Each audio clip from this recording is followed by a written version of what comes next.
Welcome to life of Rama channel. ఇప్పుడు ఎక్కడికి వెళ్తున్నాం అంటే మనం హంసల దీవికి వెళ్తున్నాము. హంసల దీవికి వెళ్ళేటప్పుడు ఈ ఆర్చ్ దగ్గర నుంచి ఈ తెలుగు తల్లి ఉన్నారు కదా, అటు నుంచి ఇది వెళ్తేనే వస్తుంది అనమాట హంసల దీవి. ఇదిగో ఈవిడ ఇక్కడ ఉన్నారు, ఇక్కడి నుంచి వెళ్తారు. ఓకేనా, అక్కడికి వెళ్ళాక అప్పుడు మళ్ళీ చూపిస్తాను. బాగుంది ఈ విగ్రహం, మీకు పెద్ద విగ్రహం అనమాట. బస్సులు కూడా దివిసీమ నుంచి వస్తున్నాయి, కానీ దివిసీమకి వస్తున్నాయి బందర్ నుంచి, అక్కడి నుంచి ఆటోలు మాత్రం ఉన్నాయి. ఆటోల నుంచి హంసల దీవి అని రాసి బోర్డు కూడా ఉంది, అక్కడ పడిపోయింది. అక్కడి నుంచి మనం ఈ ఫ్లైఓవర్, మీకు ఈ 4 కూడమల దగ్గర తెలుగు తల్లి ఫ్లైఓవర్ వస్తుంది. తెలుగు తల్లి ఫ్లైఓవర్ అంటాం, తెలుగు తల్లి విగ్రహం కనపడుతుంది అక్కడే. ఓకేనా, ఇలా లోపలికి వెళ్తే హంసల దీవికి వెళ్తాం అనమాట. చూసారా, ఇది కూడా చాలా పెద్దగా ఉంది. ఇది హంసల దీవి ఈ రోడ్డు అనమాట. అక్కడ బోర్డు కూడా ఉంది చూడండి, అది పెద్ద బోర్డు పడిపోయింది. రోడ్డు, ఆ రోడ్డులోంచి వెళ్ళిపోవాలి హంసల దీవి అనమాట. ఓకేనా, వెళ్దాం, అక్కడికి వెళ్ళి విషయం చూద్దాం. వేణుగోపాల స్వామి, ఇది దివిసీమలో ఉన్న వేణుగోపాల స్వామి గుడి అనమాట. ఇది దేవతలు కట్టించారని ప్రసిద్ధి, దేవతలు కట్టించారట ఈ గుడిని. లోపల చూద్దాం. ఇక్కడ కట్టుతున్న వాళ్ళు దేవతలు వచ్చారని, శిలలు అయిపోయారని కూడా ఉంది ఇక్కడ చెప్తున్నారు. అది ఎక్కడ ఏంటి అన్నది చూద్దాం. ఓకేనా, బాగుంది. ఇది కూడా ఇటు సైడ్ వచ్చినప్పుడు ఏదైనా చూడండి, ఇలా ఇవి. ఓకే,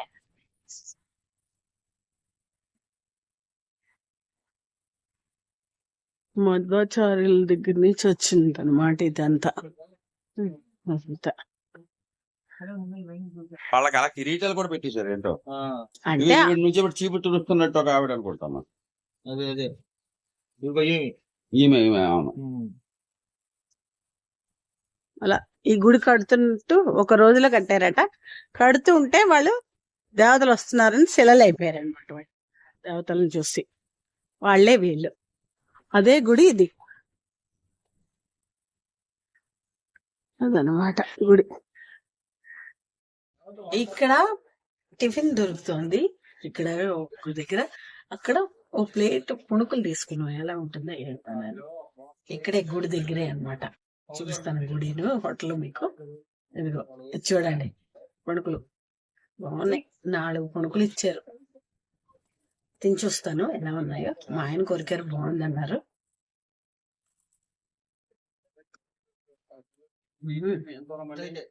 బాగుంది.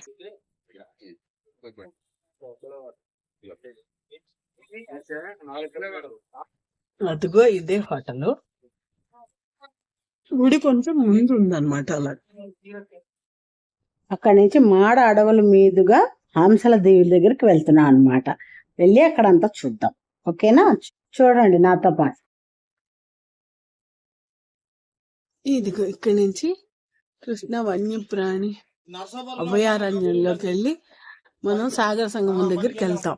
ఇది మాడ అడవిలో నుంచి వెళ్తాం అన్నమాట. లోపలికి వెళ్దాం. ఇక్కడ టికెట్ తీసుకోవాలి. టికెట్ తీసుకుంటున్నారు అక్కడ. టికెట్ తీసుకుని మనం లోపలికి వెళ్ళాలంట. లోపలికి సముద్రంలోకి దిగద్దన్నారు. ఊరికే వెళ్ళి చూసి పెట్టేస్తామని చెప్పినాం. ఇక్కడ దాకా వచ్చాం కదా, ఎలాగూ దిగము, సాగర సంగమం చూడాలి కదా అని చెప్పేసి, అంటే సముద్రము నది, కృష్ణా నది కలిసే చోటు అనమాట. అది చూద్దాము అని చెప్పేసి ఇక్కడ దాకా వచ్చాం. ఓకేనా, చూద్దాం మరి.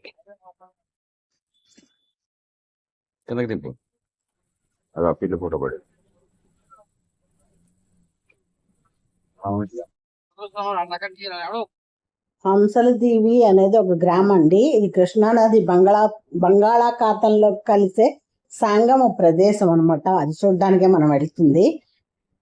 ఇది బాగా ప్రసిద్ధి చెందింది. ప్రకృతి సౌందర్యంతో, ప్రశాంతమైన సముద్ర తీరంతో చాలా బాగుంటుంది. మనం గుడి కూడా చూసాం కదా, వేణుగోపాల స్వామి గుడి. అది కూడా చాలా ప్రసిద్ధి చెందిందండి. ఇది మచిలీపట్నానికి 35-40 కిలోమీటర్ల దూరంలో ఉంది కూడాను. ఇది ఇక్కడ పడవలు వేటకి వెళ్లే వాళ్ళందరూ ఉంటారు, అందుకే బోల్డ్ పడవలు అవి కూడా కనపడుతున్నాయి మనకి. ఇది సంగమ ప్రదేశానికి మమ్మల్ని వెళ్ళనివ్వలేదండి లోపలికి, ఎందుకంటే అప్పుడు వర్షం పడింది ఆ రోజు, అందుకోసం మమ్మల్ని వెళ్ళనివ్వలేదు. మేము ఏం చేస్తామంటే దూరం నుంచి చూసేసాము, లేకపోతే అక్కడ ఆటో వాళ్ళు ఉంటారంట మనం వెళ్ళే ప్రదేశాల్లో. మేము వెళ్ళినప్పుడు ఒక్కళ్ళు లేరండి జనాలు. ఒక ఇతను కూడా ఉంటాడంట, ఏంటి రక్షించడానికి ఉంటారు చూసారా, ఈతగాళ్ళు వాళ్ళు కూడా ఉంటారట. కానీ మేము వెళ్ళినప్పుడు ఎవరు లేరు. ఒక అతను ఉంటాడంట అక్కడ ఈతకి గమ్ముని ఎవరైనా పడిపోయినా గమ్ముని రక్షించడానికి అనమాట.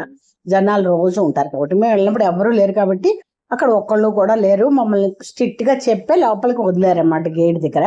అందుకోసం మేము ఇంకా అది చూడలేకపోయాను, దూరం నుంచి చూసాం అన్నమాట. దూరంగా కనబడుతుంది కదా, అక్కడ కలుస్తుందంట సముద్రం, సముద్రంలోనూ నది, సాగర సంగమం అక్కడ జరుగుతుంది అనమాట.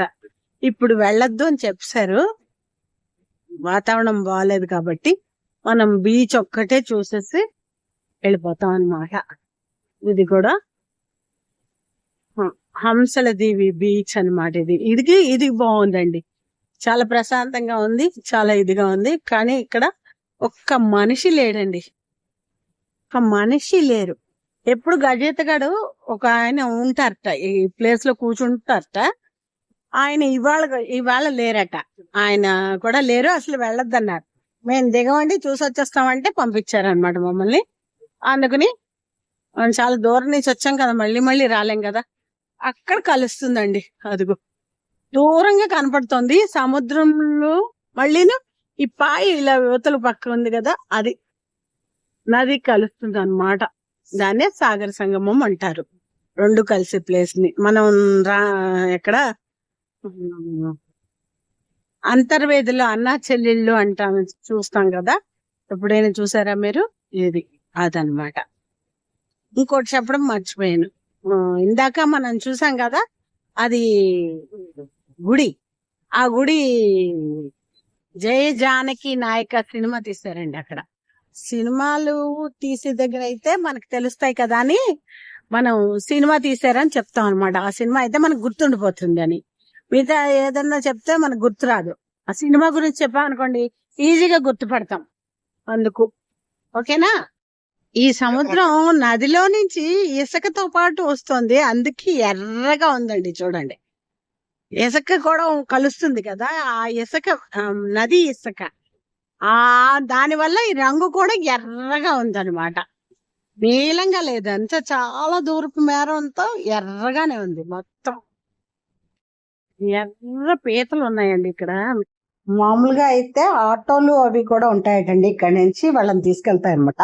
కార్తీక మాసంలో పిక్నిక్లకి అప్పుడు చాలా రష్ గా ఉంటుంది, అప్పుడు వాళ్ళందరూ ఉంటారు అన్నమాట. ఈ టైంలో ఇప్పుడు వర్షం వల్ల ఏదో రిపేర్లు అవి అవుతుండడం వల్ల అక్కడికి ఎవరిని పంపించట్లేదు అనమాట. అందుకే మనము ఆ సంగమాన్ని చూడలేకపోయాము, ఇక్కడి నుంచే చూసేసాం. ఓకేనా. జయ జానకి నాయక సినిమా కూడా ఇక్కడ తీసారటండి, ఆ గుడి దగ్గర ఇక్కడ అంతా తీసారట.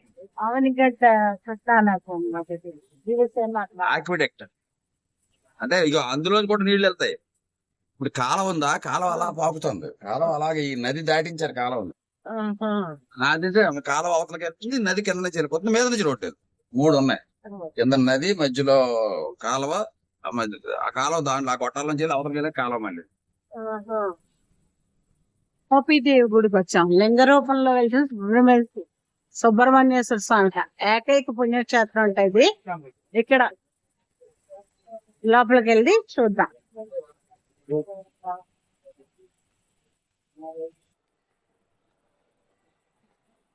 చూడండి, ఎక్కడ పడితే అక్కడ వాటర్ క్యాన్స్ పెట్టారు, అది బాగుంది. లైన్ అంతా సమ్మర్ లో అయితే ఇలా పెడతారు అనుకుంటా, బాగుంది. ఇక్కడ లోపల దేవుడు ఇలా ఉన్నాడు.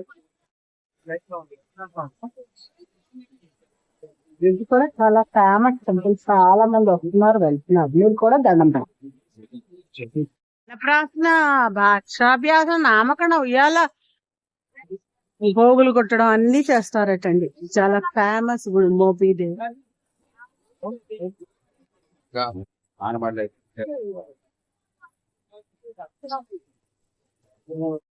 కథకళ్ళే ప్యాలెస్ కాదు. ఇది దేవస్థానం, సుబ్రహ్మణ్య స్వామి దేవస్థానం. లోపలికి వెళ్ళచ్చు. ఇది బందర్ రాజుగారి కోట. చిన్నగా ఓపెన్ ఏం లేదు, కానీ మూసేసి ఏమి ఉండదు, అలా తాళం తీసారు. మనం లోపలికి వెళ్ళవచ్చు. ఇదిగో కోట లోపల ఇదంతా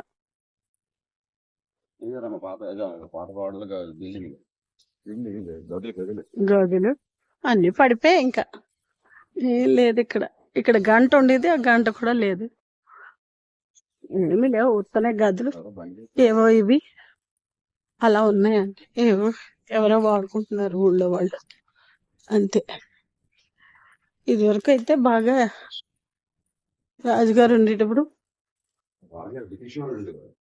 బ్రిటిష్ వాళ్ళే, రాజుగారు కాదు, బ్రిటిష్ వాళ్ళు పరిపాలించేటప్పుడు ఈ కోటను వాడుకున్నారు అనమాట. ఎవరు లేక శిథిలావస్థలో ఉంది. ఇదిగో పెద్ద నొయ్యి ఉంది. ఇది బందర్ రాజుగారి కోట. బ్రిటిష్ వాళ్ళు ఇక్కడి నుంచే స్టార్టింగ్ వ్యాపారాలు మొదలెట్టారు అనమాట. మన ఇండియాకు వచ్చి బందరు పోర్ట్ నుంచే వ్యాపారాలు అవి కూడా చేసుకున్నారు. ఇక్కడ స్టార్టింగ్ వ్యాపారాలు ఇక్కడి నుంచి పడవల్లోంచి వ్యాపారాలు అవి చేసేవారు అనమాట బ్రిటిష్ వాళ్ళు. అంత ఫేమస్ ఇది. పోర్చుగీస్ వాళ్ళు పోర్చుగీస్ వాళ్ళు, డచ్ వాళ్ళు వచ్చి తర్వాత బ్రిటిష్ వాళ్ళు వచ్చారు. వాళ్ళు తీసుకుని అదండి ఈ విషయం.